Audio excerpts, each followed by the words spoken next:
कोल्हापूर जिल्हा परिषदेत आज झालेल्या एका कार्यक्रमाला आलेले पालकमंत्री हसन मुश्रीफ यांना अवनी संस्थेनं निवेदन देऊन कोल्हापूर जिल्ह्यातील कचरा वेचक महिलांच्या मागण्यांबाबत लक्ष वेधलं। 8 एप्रिल 2016ला घनकचरा व्यवस्थापन कायदा राज्यात अस्तित्वात आलाय।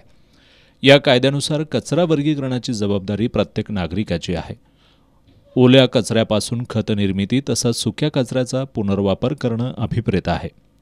याच कायद्यानुसार देशातील, राज्यातील, शहरातील संबंधित विभागांचा सर्व्हे करून कचरा वर्गीकरणाच्या कामात आणि घरगुती कचरा संकलनाच्या कामात कचरा वेचक महिलांना समाविष्ट करून घेणं बंधनकारक करण्यात आलंय।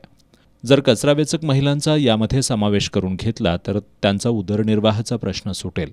त्याचबरोबर पावसाळ्यात कचरा वेचकांचं कचरा संकलनाचं काम बंद असतं, त्यामुळे त्यांना खावटी योजना लागू करून त्यांच्या उदरनिर्वाहाचा प्रश्न सोडवावा अशा प्रमुख मागण्या या निवेदनात करण्यात आल्यात। यावेळी अवनीचे प्रकल्प समन्वयक जैनुद्दीन पन्हाळकर, कोल्हापूर जिल्हा कचरा वेचक संघटनेच्या अध्यक्षा अक्काताई गोसावी, महादेवी कांबळे, कौशल्या राऊत, बियामा शेख, अंजुम नदाफ, सरला वाघमारे, स्नेहल जाधव आदी उपस्थित होते।